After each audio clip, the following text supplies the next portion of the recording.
caught between love and temptation. After 7 years, I find myself attracted to my best friend. My girlfriend knows but feels insecure. With upcoming trips together, can I balance these relationships without losing everything?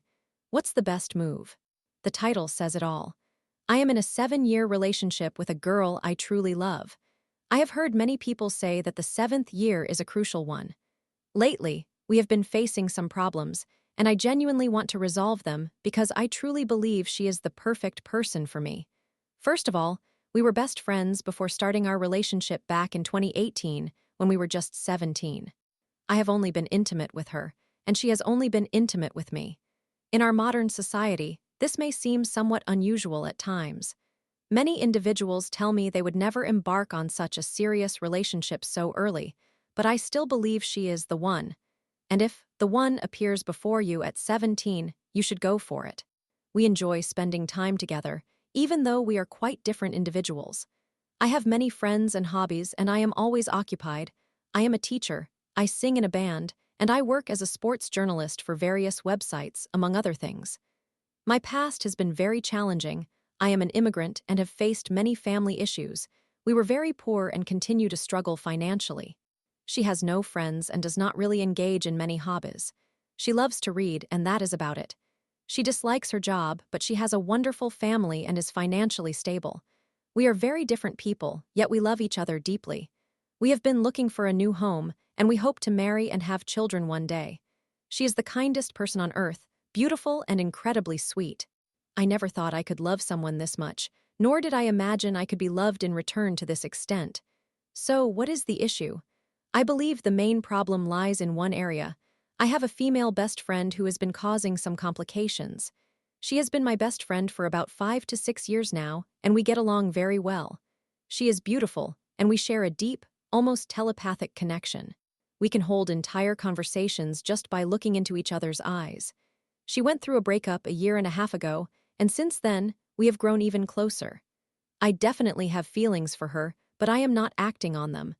I have always had a soft spot for this girl, but she remains my best friend, and I have managed to maintain a healthy balance between these two different relationships. Both my girlfriend and my best friend know each other and are friends, primarily because I am in the picture, but they get along well. We have taken trips together and are planning another one in a month. We always have good times together. In the last 8 to 9 months, things have changed. Our friendship has strengthened, and she has shown a keen interest in some of my hobbies. She has started supporting my favorite football team, despite never caring for football before. She listens to pop music, but has suddenly expressed a desire to attend metalcore concerts with me, and has begun exploring some of the bands I enjoy. She had never been interested in these topics previously. I believe she is engaging in this just because her breakup was tough, and she wants to spend more time with me, yet it feels quite odd. I would never attend a reggaeton concert just to be with her.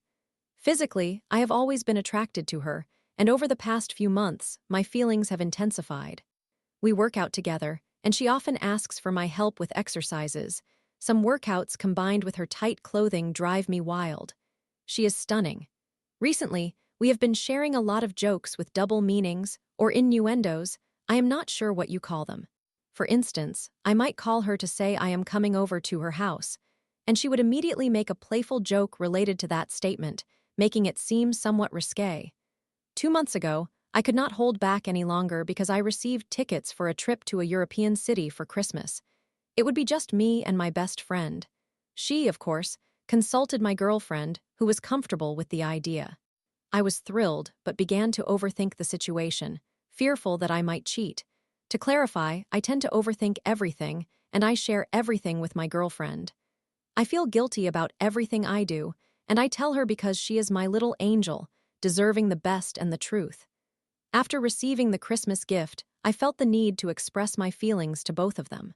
First, I informed my girlfriend about my physical attraction to my best friend. She did not seem too surprised and told me she had always known, but now that I admitted it, she felt truly frightened. She is not always comfortable with me spending time with my best friend, especially when I am at her place. I felt relieved to have shared this, as I do not want to keep secrets, but perhaps it was not the wisest decision. She worries that I will cheat on her eventually. Then I spoke to my best friend. I told her that I had feelings for her, and she did not even blink. She probably anticipated this. She informed me that she does not feel the same way and that I am just a friend. However, she confessed that if I were single, we would likely have ended up together. She said something like, "You never know, perhaps." I was taken aback. She was merely concerned about my revelation to my girlfriend rather than urging me to stop having feelings for her. She expressed that I should not have informed my girlfriend about it. Following that, the double entendre jokes have increased significantly. I am not saying I am innocent. I like her, I have sexual thoughts about her, and I respond to the jokes. I feel quite guilty. Yet, I have not cheated on my girlfriend. The worst I have done is cuddle on the couch while watching TikToks. Admittedly, that is still questionable, especially while in a relationship with another girl. However, I think many others would have taken things further with her by now. The balance remains intact. I see my girlfriend every day and I love spending time with her. Our intimacy is still fulfilling and we are genuinely in love. Regarding my best friend, I meet her 3 times a week at the gym. My girlfriend also comes with us, so it is not always just the two of us. And we see each other every 2 weeks at her place. We just chat, nothing more. Other times we encounter one another is in group settings. In a month, we are going on a 3-day trip together, and sometimes we take little walks. Once again, they get along solely because I am the connection, though I suspect they do not genuinely like each other. I sense a slight rivalry. Occasionally, my best friend suggests she will attempt to enjoy my music and my football team so that we can spend more time together, claiming my girlfriend would never do the same. On the other hand, my girlfriend expresses her frustration that my best friend feels the need to force herself to appreciate my music and hobbies. They are 2 very different personalities. For example, in the gym, my best friend talks to everyone and is always cheerful, while my girlfriend is quite reserved and does not engage with others. I care for both of them, and each has their strengths and weaknesses. The story is lengthy, so I will leave room for your questions. The issues at hand are: 1. I am sexually attracted to my best friend. 2. If I want to attend a metal concert or a football match, my girlfriend would refuse, whereas my best friend would eagerly join me. Thus, my best friend offers me something my girlfriend does not. Do I have any potential solutions? 1. Spend less time with my best friend and try to suppress my feelings, very difficult. 2. Continue living this way until she finds a boyfriend, which would resolve the situation, though I would suffer greatly, as I am very jealous whenever she interacts with another guy. 3. Cheat, I would never. I would inform my girlfriend within moments. 4. Propose an open relationship to my girlfriend, being honest about my intentions, having a sexual relationship with my best friend, but that would allow her to engage with other men as well, a concept I have never truly considered. 5. A threesome impossible. There is a lot to unpack here, and I know, but I truly need to hear what people on Reddit think about it. Story 2.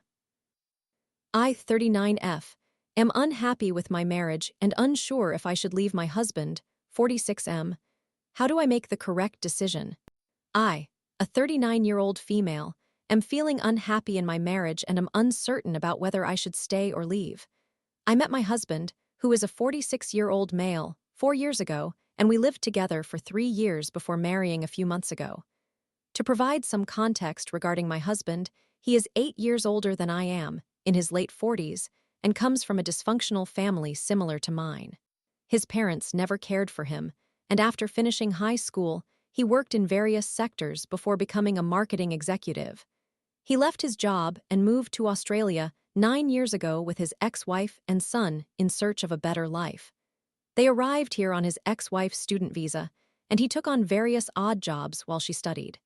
A year later, his wife began cheating on him, neglected their child, and eventually left him and their son. He remained focused on supporting his son as a single father, despite the challenging circumstances. When I met him, he was still in a complicated situation, with both his and his son's visa tied to his ex-wife's, and he did not know how to move forward, although he wanted to sever all ties with her. I have a legal background, and assisted him in navigating the divorce process and separating the visas, as that was what both of them desired. I, on the other hand, do not have any past issues that necessitate the same level of emotional baggage that he carries. My academic background is strong, and I have a stable job. I accepted him and his son into my life and wanted to get married. However, after a few months of marriage, I am unhappy and unsure about whether I should remain in this relationship or leave. Here are the main reasons I feel this way. Financial instability. My husband is poor at managing finances and is consistently struggling financially. Because he is not a citizen, his son's school fees are very high, and his ex-wife does not contribute at all, leaving us to cover everything for him. I am someone who likes to plan ahead and achieve my dreams, but my husband never plans and often ends up in financial crises. Last year, I took the initiative to buy a house, but my husband could not contribute to the deposit. I covered all rent and bills while I saved for a house. To accommodate that, I saved all I earned and even took on a second job to afford the deposit for the house. Now that we have bought the house, we both contribute 50% to the mortgage and bills, but I am always on time with payments while my husband often struggles. He sometimes asks me to cover extra expenses, promising to pay me back, but then forgets to do so. His income is higher than mine, yet he has many debts and no savings. His excuse is that he is still paying for his son's school fees due to his visa status and dealing with past loans. While I understand it will take time to resolve these issues, my husband's habit of using credit cards and loans without any clear plan for repayment stresses me out. I cannot stand having debt, and I do not even use a credit card. His financial habits make me feel like we will never achieve a debt-free life. The only financial benefit I receive from him is being the primary beneficiary of his superannuation, with the remainder going to his son. However, I sometimes wonder if he made me his primary beneficiary for an ulterior motive, as he is the primary beneficiary of my superannuation. Despite his financial struggles, he never misses a chance to buy me a gift for special occasions, stating he cannot do more to improve our situation because it will take time to obtain the proper visa to lower his son's school fees and pay off debts. Lack of quality time. I rarely get quality time with him. Any time together is mostly spent with his son or around other families who have children. Over the past 4 years, the only instance in which I felt we had quality time together was the one night we spent away after our wedding.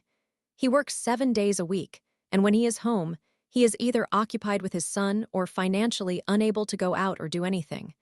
I suggested he work 2 weekends and take 2 weekends off, one for me and one for both of us and his son. This idea never materialized. I am willing to sacrifice time with him for financial stability, but if I do that, I want to feel financially secure. But that is never the case. He is hardly home and never has money after working 7 days. Feeling like the giver, I feel like I am doing everything while receiving very little in return. When I entered this relationship, I became a housewife and stepmother while working full-time. I have developed a strong bond with his son, whom I adore, but I now manage all household responsibilities, including school drop-offs and pick-ups, enrollments, laundry, cooking, cleaning, and caring for our dog. Feeling used, my husband has asked me to assist him with his permanent residency. I willingly supported him to get onto my visa so he could become a citizen. His ex-wife was supposed to manage his son's visa, but she abandoned him just before the visa expired. Consequently, I was somewhat compelled to sponsor his son's visa as well, which cost him AUD 15,000, and he is still struggling to pay off that loan. It feels like I am carrying all the financial burdens and responsibilities, yet there is little in it for me. Uncertainty about the future. I have always dreamed of a simple, peaceful life free from struggles. Due to my financial habits, I can afford the occasional trip, purchase a small investment property, or buy a car that I have wanted for years. However, all of this is on hold because of his financial instability. If I want to go on a trip, I end up paying for everything, and if I want a new car, we have to wait due to other financial priorities. The main concern that worries me, however, is not being able to have a child. I wanted to marry to start a family, but I am almost 40 now, and I am terrified that we will not be able to afford to raise a child, especially since I am aware of my husband's current lifestyle and financial situation. When I asked him about it, he said he could manage another child since he raised his son by himself, but his words do not reassure me given the reality of our circumstances. Gradually, I am giving up on my dream of having a child, and it is heartbreaking. Poor communication. My husband is not open to discussing important issues. He believes I overthink things and should simply be patient, trusting that situations will improve on their own. He tells me not to worry too much, and I feel I cannot talk to him about my concerns because nothing will change. He does not seem interested in engaging in deep conversations, and I feel that I am perceived as someone who stresses over minor details. That said, there are still reasons why I hesitate to leave. I appreciate who he is as a person. He is a kind, loyal, and hardworking man who never speaks poorly of others and always attempts to help those around him. He is a great father and has maintained a positive attitude through many difficult situations. He makes an effort to do small things even on busy days. He still makes my coffee and kisses me goodbye and tucks me in before leaving for work. He is easygoing, while I tend to be anxious, stressed, and quick to anger. I carry childhood trauma which he understands well. I fear being alone. I do not have close friends, and my family is not supportive. I have always wanted to have a family, and if I leave, I worry it will be too late for me to have children. I feel trapped because of the visa situation. My husband and his son are currently on my visa, and I need to maintain a stable relationship for them to obtain citizenship. It feels difficult to be heartless and cancel the sponsorship when I know they depend on it. Their visa will not finalize for another 2 to 3 years. I have a bond with the child. I have developed a strong connection with my husband's son, and I worry about how my leaving might affect him. Story 3. Falling for an online friend from another country brought unexpected heartache. After months of deep conversations, his sudden shift in feelings left me confused and rejected. Now, just weeks later, he's in a new relationship, and I am left wondering, was it all just empty words? It is my first time posting on Reddit. English is not my first language overall, and I created a throwaway account for this. This is a long post with a summary at the end. For a little bit of context, I, female, 22 years old, have not had any romantic experiences so far. Growing up, I always observed how other girls and friends developed romantic relationships or received attention from boys. I am heterosexual, while I did not. In college, I am in a major where 95% of the students are women and the remaining students are gay men. Overall, I have primarily focused on my studies, and I recognize that I am not the most social person. I do not go out much, so I have not met men outside of my major or university, and I do not complain about not meeting anyone. Most of the time, I have been concentrating on university, and these past 2 years, I have been overcoming chronic depression and social anxiety. I grew up in a sheltered environment, underwent therapy and took medication, completed my treatment in October of last year, and I have been working on becoming more independent while studying out of state. I do not meet many people, nor do I have a social presence. My accounts are either empty or private, and I do not receive direct messages either. Around September, there was a man, male, 26 years old, who requested to follow me, and I accepted out of curiosity. He sent me a direct message, and from there we began to be friends, talking almost daily for almost 6 months.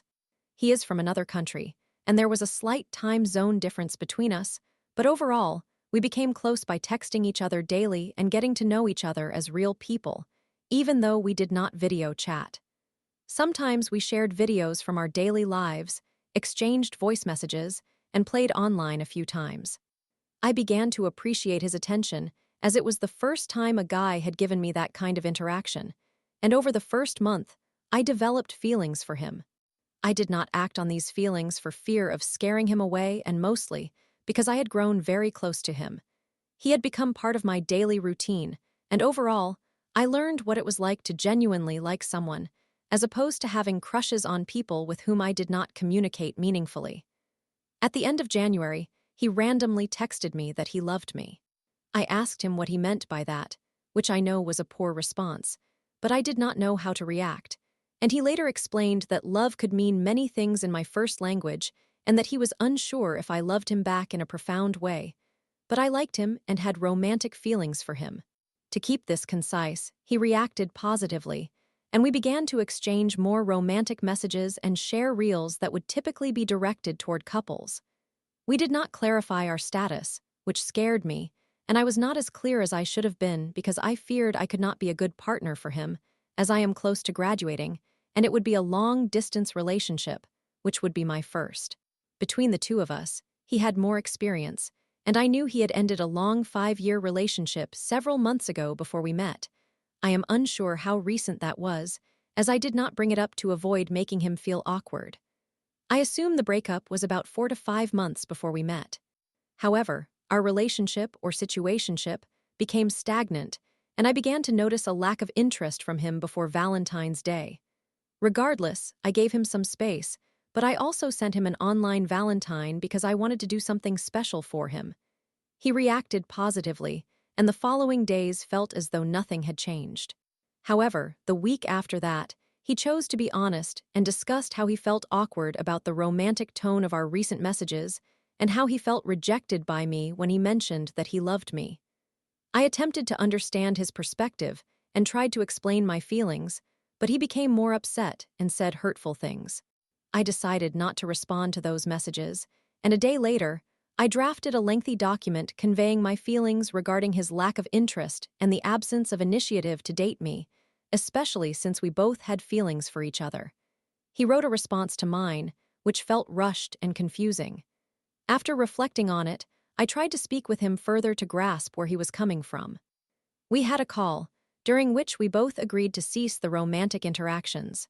He wanted to remain friends and hoped to demonstrate that he could improve as a friend for me, but I had hesitations and felt awkward due to his hurtful comments, and him mentioning that he had not talked to other girls because he was communicating with me, and his previous behavior that I had not noticed as much as I should have, like love bombing, confusing statements, and a lack of openness on his part, despite my honesty with him. We both concluded that it was best to stop talking, mainly because I had doubts and felt that I would be waiting for him to change when neither of us was ready for a relationship. It has been almost 3 weeks. He blocked me from our main messaging channels, and I blocked him on another social media platform. Nevertheless, I have been occasionally curious about him because I miss him and still strive to see the positive aspects of him, despite his flaws and how he treated me. I have been feeling emotionally drained and unable to eat or sleep properly or focus on my studies. This situation is particularly stressful because I am currently engaged in a project that requires me to create, present, and organize an event where I will showcase my work, which means there is a significant amount of pressure and hard work that I cannot seem to concentrate on. Today, I checked his profile and discovered that he is in a relationship with someone else. I was primarily shocked and did not want to feel used, as I had believed the kind things he told me and thought that his lack of action with me was due to him not fully healing from his past relationship, rather than because he did not mean those things. I do not know what to think about what he told me. He seemed so genuine, and now I have learned that he is with another girl as if I meant nothing to him. I was open with him, allowing myself to be vulnerable and sharing deeply personal information in hopes that he would understand me better. And now I feel used, sad, and angry because I have not been able to stop thinking about him since we ceased communication, and now he is in a relationship with someone else. It also frustrates me because I saw him posting complaints about how it seemed that girls moved on quickly and how his latest ex did the same. I am uncertain whether he was talking to both of us simultaneously. I also doubt this new girl knows about me, but I cannot believe he moved on so quickly after I was there for him, being open and trying to understand him, despite a language barrier, as his main language is English, and it is not my first language, while also being considerate of his feelings and attempting to be completely honest and genuine with him. Summary: I, completely inexperienced female, 22 years old, about to graduate university, developed feelings for a guy online. He lived in another country, and he is a real person, not a catfish. We both had feelings for each other, but he was mostly talk without action. We became stuck in a strange situationship where I felt I was giving more than he was. He said hurtful things that made me reconsider our friendship, even though we both admitted to having romantic feelings. Now that we have stopped talking, he is in a relationship with someone I did not know about, while I feel unable to move on from him. I feel like a mess and may be slipping back into depression. Any advice on moving on would be appreciated. Story 4. Fell in love with my best friend during a chaotic summer, only for her to move to Spain 2 weeks later. Heartbroken, I made the painful decision to block her as I struggled with my own guilt and insecurities. Can love survive distance when you hold so much regret? I am about to tell a story that I have not been able to share in the way I need to since it happened, so I apologize if it is too lengthy. I am currently 18 years old. Back in 2020, when I was 13, I changed schools and met this girl. She is as peculiar as I am, and due to family issues, she was emotionally unstable, chronically depressed, and suicidal. Personally, I struggle with feeling empathy and I am very insecure and self-blaming. We were merely classmates, but by the end of the year, we became best friends, bonding over our struggles and lonely lives as well as the pandemic. Things continued to be relatively good in the following years. We became very close, although our lives diverged when I changed schools again. I loved her deeply. She was my favorite person in my life. She was not my only friend, but she was the only one to whom I could express my emotions and feel understood, the only person to whom I had shown my vulnerability. Then 2024 arrived, and for some reason, we started talking every day again. By June, she fell in love with me, and although I did not intend to, I fell for her as well and confessed my feelings around July 24th. Before that, all my attempts at relationships had failed primarily due to mistakes I made. Now, she is my girlfriend, and everything is beautiful. I want to emphasize that this relationship felt different, substantial, and sincere. However, 2 weeks later, her parents decided to move to Spain in September. Everything fell apart for her, given that she was leaving her home country and everything she knew behind, while her already chaotic family situation worsened and her mental state deteriorated. Her world was crumbling. The moment she informed me of her move, I began to panic about losing her. I was reminded of my previous failures, and I let fear dictate my actions, failing to consider her mental state and neglecting to care for her. In the aftermath of this chaos, I recognized that I had hurt her. I still do not fully understand the extent, but I know it was serious. A lot transpired during August. Each day felt like its own story. I became somewhat paranoid, and although my mistakes were significant, she also did some hurtful things to me, which made our relationship quite toxic. She was hurting, and I was too. The difference was that I had caused my own pain. With guilt and frustration clouding my thoughts, we ultimately agreed to be friends. I did not want that, as I still had feelings for her, but it seemed to be the only way forward. Then, on the last day, a post of hers made me feel nauseated, as it appeared she was seeking a boyfriend, a gap of about 4 to 5 days. I have never struggled to let someone go. I typically prefer not to remain friends, so I would block them. Yet, with her, I kept refusing to let go. It was not just about that moment. She was the only person I had consistently cared about, the only one I could envision my life with, someone I could not fathom being without. But I realized that I could not endure any longer. I convinced myself to block her temporarily while I healed and promised to return later. However, deep down, I understood that the moment I saw her profile and the button asking, "Are you sure you want to block?" it lingered in my mind. I felt as though I was holding a gun to her head. I know that sounds dramatic and exaggerated, but it truly felt like that. After I clicked that button, I experienced the most intense pain I have ever felt in my life. A part of me died that day, and I still want to cry when I remember this moment. She is gone, the person I loved most, the one I believed would always be by my side, the one with whom I had only weeks earlier been planning a future. How unfair it felt. I was more frustrated than I had ever been. I want to emphasize that I always felt I had never had the chance to show her how much I loved her, both when I was talking about her and when I was expressing my feelings directly to her. 6 months have passed since that day, and I have managed to adopt a positive mindset. I have focused on my life, striving to become a better person, achieving success, but more importantly, becoming a good person. It does not hurt nearly as much as it did 6 months ago, but considering how easily I let go, I remain surprised and feel as though I am missing something. I still feel guilty for my mistakes, and I still feel bad even when I am having fun. I still feel attracted to her. I miss the girl. I miss my best friend. I miss the person who made me feel understood and loved. I'm not sure how many conclusions are left for me to draw. I recognize that the story may sometimes seem odd or incomplete, lacking sufficient detail. Just know that I have thought a great deal about the entire situation, and this is primarily the story of a person's entire teenage years. I understand that I am young and that I need to love myself and all that. I am working on it, although I do not have the funds to go to therapy. Part of me needed to express this, to feel heard, while another part believes that a more objective perspective could assist me in processing this better. If you are here, thank you for reading all of this. I greatly appreciate your time and effort.